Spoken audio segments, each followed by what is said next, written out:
बिजली पानी को लेके अरविंद केजरीवाल जी का कहना था कि कोई बिजली का बिल नहीं आता है, पानी का बिल नहीं आता। मंत्री तो शायद बनेंगे आशीष जी अगर जीतते हैं तो, लेकिन मुख्यमंत्री तक के पद की चर्चाएं चल रही हैं कि शायद मुख्यमंत्री तक के पद में उनको बैठाया जा सकता है। कैसा लग रहा है आपको? मेरे साथ इस समय मौजूद हैं संजय ठाकुर जी, भारतीय जनता पार्टी के वरिष्ठ नेता और पिछले 35 साल से भारतीय जनता पार्टी से जुड़े हुए हैं। इनके पास कई विभिन्न पद रहे हैं, प्रदेश में भी रहे हैं, ये ज़िले में भी रहे हैं और बीजेपी के मंडल जनकपुरी मंडल में भी ये रहे हैं। तो आज इनसे हम बातचीत करते हैं कि किस प्रकार का जो दिल्ली के चुनावों को लेके जो भारतीय जनता पार्टी की तरफ से तैयारियाँ चल रही हैं और पिछले 10 साल से यहाँ पर जो है विधायक जो हैं आम आदमी पार्टी के राजेश ऋषि जी हैं, किस प्रकार से काम अरविंद केजरीवाल की सरकार ने यहाँ पे कराए हैं और जनता का रुख इस समय क्या चल रहा है, भारतीय जनता पार्टी के कार्यकर्ताओं में कितना उत्साह है, इसको लेकर हम बातचीत करते हैं संजय ठाकुर जी से। हाँ संजय जी, बिल्कुल ठीक कहा आपने। जिस प्रकार का जन आक्रोश आज दिल्ली सरकार के खिलाफ है सभी जानते हैं और मोदी जी की गारंटी के भी बारे में सभी जानते हैं। जो भी वायदे केजरीवाल सरकार ने किए थे आज तक वो पूरे नहीं हुए। उन्होंने कितनी बार हर बार कहा कि 5 साल बाद हम गंगा को साफ़ कर देंगे, यमुना को साफ़ कर देंगे। आज तक यमुना साफ़ नहीं हुई है। कह रहे थे डुबकी लगा के दिखाऊंगा, कभी कोई काम नहीं हुआ। आज पानी की व्यवस्था देखो, पानी इतना गंदा आ रहा है। हर घर के अंदर कह रहे थे कि मैं ऐसा स्वच्छ पानी दूंगा, टूटी से आप डायरेक्ट पी सकोगे, लेकिन आज ऐसी हालत है कि टूटी क्या कि पानी कोको कोला टाइप का निकल रहा है। बिल्कुल इतना गंदा और पानी स्मेल वाला पानी आजकल आ रहा है। सीवर के हाल देखो, हर जगह ब्लॉकेज है। मेरे खुद के ब्लॉक में मैंने कितनी बार कंप्लेंट कर चुका हूँ। कल मैंने कमिश्नर साहब को भी कंप्लेंट दी है, मेल किया उनको।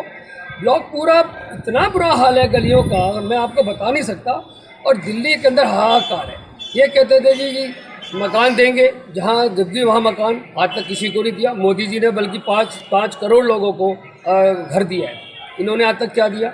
सिर्फ और सिर्फ छलावा, बहानेबाजी और ये कह देना कि हमारे को एलजी साहब काम नहीं करने दे रहे। अब मुझे एक चीज़ बताइए, क्या नाम है कि आज 2 करोड़ रुपए इन्होंने अपने रेनोवेशन के लिए लिए, अपने घर तो रेनोवेशन के लिए। उसके बाद आज उसका बजट बढ़ा के 6 करोड़ कर दिया और करते करते 60 करोड़ रुपए का उसमें खर्चा कर दिया। वो उस टाइम किया जिस टाइम कोरोना काल चल रहा था। लोगों को बचाने की जरूरत थी, लेकिन इन लोगों को बचाने में नहीं, अपना घर आलीशान घर बनाने में लगे रहे। तो ये कहते हैं हम आम आदमी, तो आम आदमी कैसे हैं? आम आदमी की चिंता तो इन्होंने करी नहीं। और मैं उस ज़माने की बात करता हूँ, हम भी लगे हुए थे, हमारे सभी नेता लगे हुए थे, लेकिन इनका कोई भी नेता कोरोना काल के अंदर कहीं दूर दूर तक नज़र नहीं आता था। हमारे सांसद थे उस टाइम परवेश वर्मा जी, वो डेली निकलते थे गाड़ी भर के, डेली लोगों की सेवा में लगते थे। कहीं कोई दिक्कत आती थी, ये सब छुप के घर में बैठे हुए। तो इनकी कथनी और करनी में बहुत फ़र्क है। ये कहते हैं, अब ये कहते हैं कि हम 2500 रुपये महिला, 2100 रुपये महिलाओं को देंगे। अब मुझे बताइए, पंजाब के अंदर इन्होंने कहा था हर महिला को 1000 रुपये मिलेगा। अब पंजाब के अंदर पिछले 2.5-3 साल से 1 रुपया भी किसी को आज तक नहीं दिया गया।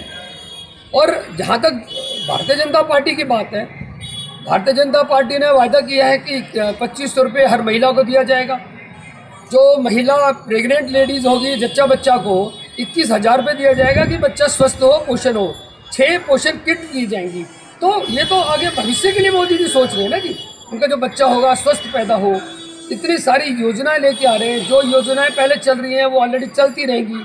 बुजुर्गों के लिए जो 70 साल से ऊपर है, विधवाएँ हैं 70 साल से ऊपर की, या उनको 3000 रुपये मिलेंगे।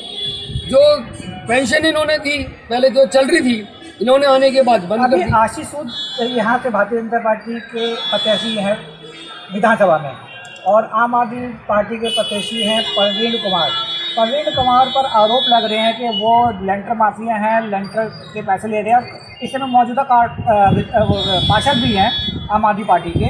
तो किस तरीके से आप ले रहे हैं आशीष सूद और परवीन को, क्या किस प्रकार की स्थिति रहने वाली है आशीष सूद जी की और परवीन कुमार जी की? भाई साहब आप देखो, इनके विधायक जो हमारे 10 साल से यहाँ विधायक रहे हैं, जो कभी इन्होंने आके क्षेत्र में नहीं देखा। मैं यहाँ का प्रेसिडेंट हूँ अपने ब्लॉक का, अरे समाज रोड ट्रेडर एसोसिएशन का मैं प्रेसिडेंट जनरल सेक्रेटरी हूँ। आज तक इन्होंने 1 रुपये का काम हमारे ब्लॉक में नहीं कराया और अब उनको टिकट नहीं मिली तो परवीन को टिकट दे दी। और जो इनका ही विधायक, वो खुद कहता है कि वो भ्रष्टाचारी है, लेंटर माफिया है।